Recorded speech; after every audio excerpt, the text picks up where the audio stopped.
Hey coin collectors and treasure hunters! Welcome back to your one-stop channel for rare and valuable coins from around the world. Today, we're diving deep into the history and value of the 1965 Liberty Quarter Dollar, a coin you might still find in your pocket change. Is it just worth 25 cents? Or can it be worth hundreds? Stick around to find out. Let's rewind to 1965. This year was a turning point in U.S. coinage history. For years, Washington quarters were made with 90% silver, but due to the rising cost of silver and a national coin shortage, the U.S. Mint had to make a big change.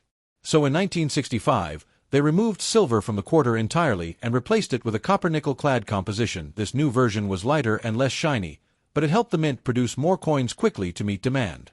Over 1.8 billion quarters were struck in 1965 at the Philadelphia Mint. No mint mark was used that year. Oh yes, the 1965 Washington quarter is not made of silver. But wait, there's still more to the story. Now, let's talk about value. Since the 1965 quarter is made of base metal, its face value is just 25 cents, right?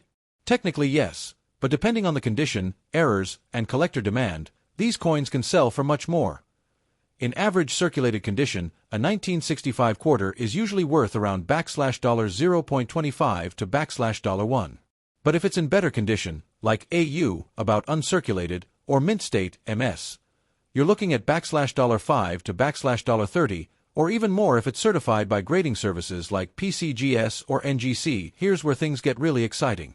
There are some error coins from 1965 that are worth big money. Some quarters were accidentally struck on leftover 90% silver planchets from 1964. These rare silver 1965 quarters can fetch $4,000 to $7,000 at auction. The best way to identify them is by weighing the coin. A standard clad quarter weighs 5.67 grams, while a silver one weighs 6.25 grams. Some 1965 quarters show doubling on the date or lettering. These double die errors can range from $50 to over $500. Depending on clarity, off-center strikes or oddly cut coins are also collectible. These minting mistakes can bring in $20 to $100 or more depending on the severity. If you've got a 1965 quarter, check the condition closely. Use a magnifying glass and good lighting. Look for scratches, wear on Washington's hair, or missing details on the eagle's feathers. The Sheldon grading scale ranges from poor, P1, to mint state, MS70. A 1965 quarter in MS65 condition might fetch $15 to $30, while anything graded MS67 or higher can bring in over $200. If you think you have a valuable 1965 quarter, here's what to do: weigh it * to rule out silver planchet errors. Examine it * for doubling or off-center strikes. Use coin grading apps * or visit a local coin dealer. Consider sending it to PCGS or NGC * for official grading. Sell on trusted platforms * like eBay, Heritage Auctions, or a reputable dealer. So there you have it. The 1965 Liberty Quarter might seem ordinary, but with the right error or condition, it can be worth much more than face value. Always check your spare change. You never know what treasure is waiting. The 1965 Liberty Quarter Dollar, more accurately known as the 1965 Washington Quarter, represents a major turning point in U.S. coinage history. The Washington Quarter was first introduced in 1932 to commemorate the 200th birthday of George Washington. It was originally struck in 90% silver and 10% copper, and this composition remained unchanged for decades. By the early 1960s, however, the price of silver was rising rapidly, and people began hoarding silver coins. By 1964, the U.S. was facing a serious coin shortage, mainly due to people removing silver coins from circulation. The U.S. Mint needed a solution that would allow coin production to continue without relying on precious metals. In response, the Coinage Act of 1965 was signed into law by President Lyndon B. Johnson. This act eliminated silver from the dime and quarter. Starting that year, the Washington quarter was changed from 90% silver to a copper-nickel clad composition, with an inner core of pure copper and outer layers of copper-nickel. Weight: 5.67 grams composition, 75% copper, 25% nickel clad over a pure copper core. Mint mark: none. In 1965, no quarters had mint marks to discourage collectors from hoarding coins. To quickly fill the shortage, the U.S. Mint produced an enormous number of 1,965 quarters. Over 1.8 billion coins were struck at the Philadelphia Mint. This makes it one of the highest minted quarters in U.S. history. Interestingly, a few 1965 quarters were mistakenly struck on leftover silver planchets from 1964, making these error coins incredibly rare and valuable today. They can be identified by their heavier weight, asterisk asterisk 6.25 grams asterisk asterisk, and lack of the copper edge.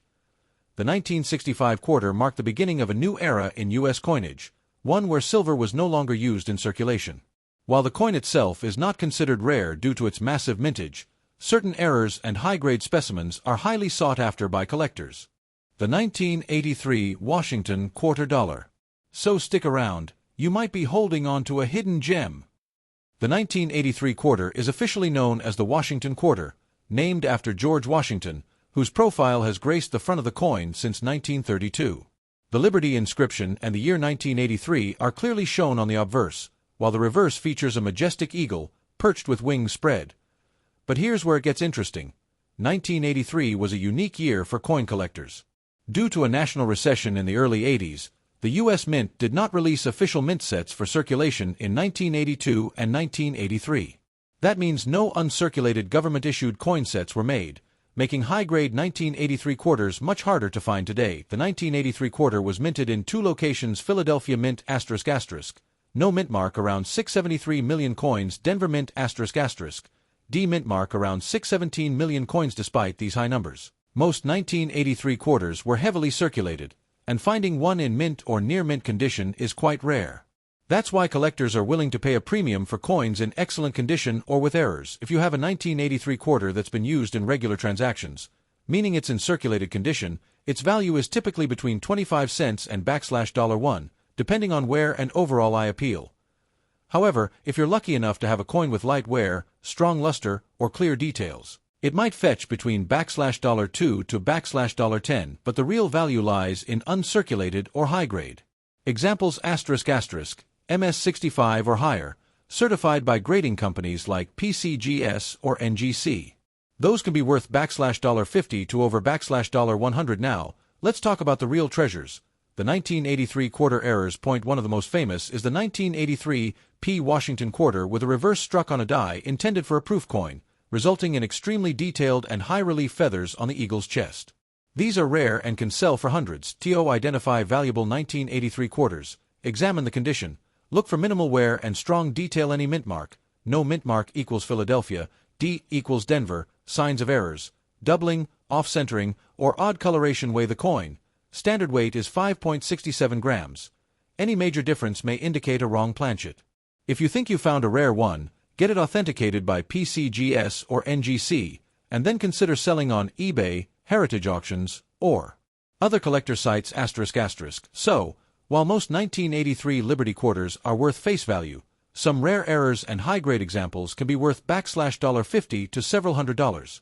Keep an eye out, especially if you find one that looks unusually sharp or flawed in a unique way. And remember, no official mint sets were made in 1983. That alone makes this quarter a key year for collectors. The 1983 Liberty Quarter, more accurately known as the 1983 Washington Quarter, carries a legacy that goes back over 50 years before its mintage. Let's explore how this iconic coin came to be and why the 1983 issue is so significant. The Washington Quarter was first introduced in 1932 to commemorate the 200th birthday of George Washington, the first President of the United States. Instead of being a one-year commemorative issue, it replaced the standing Liberty Quarter and became a permanent part of American currency.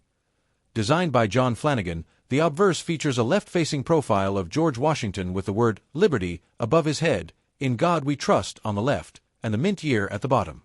The reverse from 1932 through 1998 featured a heraldic eagle with outstretched wings, clutching arrows and an olive branch, symbols of defense and peace. This design remained unchanged until the introduction of the 50-state quarters program in 1999. The early 1980s were a tough time economically in the United States. The U.S. Mint faced budget cuts and a recession, which led to a major decision: no official U.S. mint sets were produced in 1982 or 1983 ***. This decision may not sound huge, but for coin collectors, it was very significant. Mint sets typically provide coins in pristine, uncirculated condition, straight from the mint.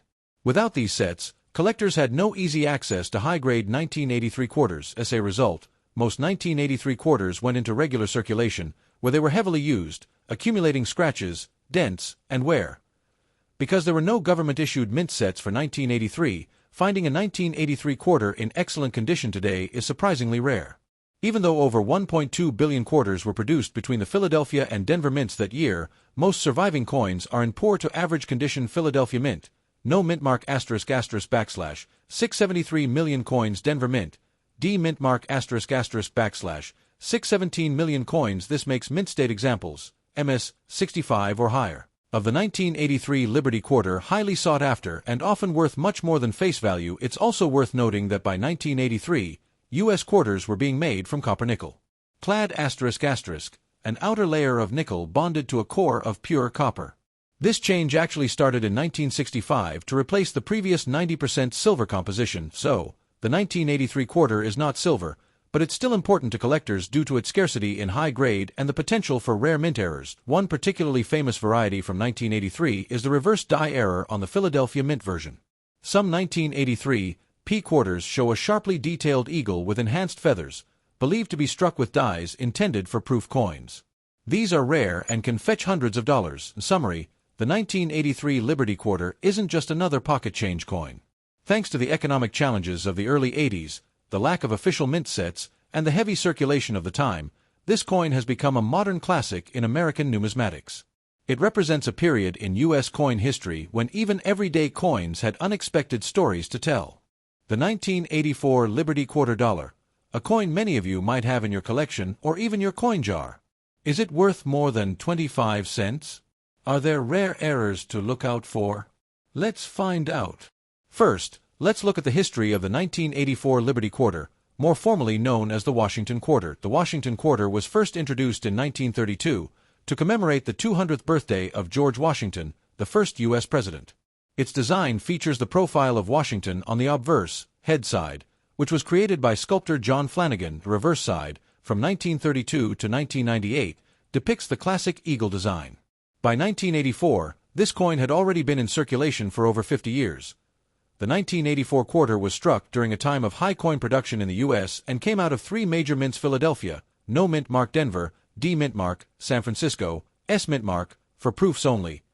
The 1984 Liberty Quarter is made of copper nickel clad, not silver, which is important to remember. Many people confuse older quarters with silver coins. Weight: 5.67 grams diameter, 24.3 millimeters composition, outer layers of 75% copper and 25% nickel bonded to a pure copper core. Let's look at the mintages. This tells us how many coins were produced. 1984 P, Philadelphia 676, 545, 000 coins. 1984 D, Denver 546, 483, 064 coins. 1984 S, San Francisco, proof 3, 065, 110 coins. These are huge numbers, so the 1984 quarter is not rare in general.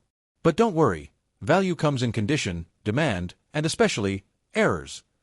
If you found a 1984 quarter in your pocket, here's what it might be worth in circulated condition. However, in above average circulated condition, it may be worth $0.35 to $0.75 depending on the wear and eye appeal. Can fetch $1 to $10, especially if luster and details are sharp. These were never meant for circulation and were sold to collectors. A proof in great condition, PR 65 or higher, might sell for $2 to $5 or more if deep cameo quality is present. Now, here's where things get exciting. Some 1984 quarters have been found with mint errors, and these can be quite valuable. Watch out for these. Look for doubling in the word Liberty or the date 1984. These errors can sell for $50 to $150 or more, depending on severity and condition. Cracks in the die can leave raised lines on coins. These errors vary but can fetch $5 to $25 depending on visibility. If you think your 1984 quarter might be valuable, consider getting it graded by a professional service like PCGS or NGC.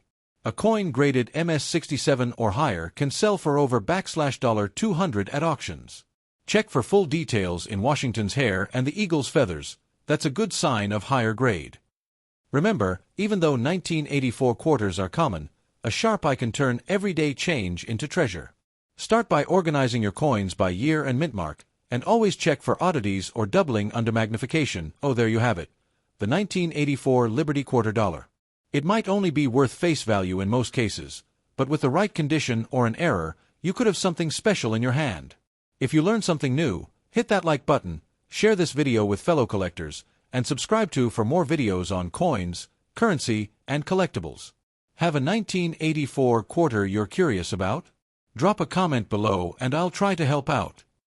Thanks for watching, and remember, every coin has a story.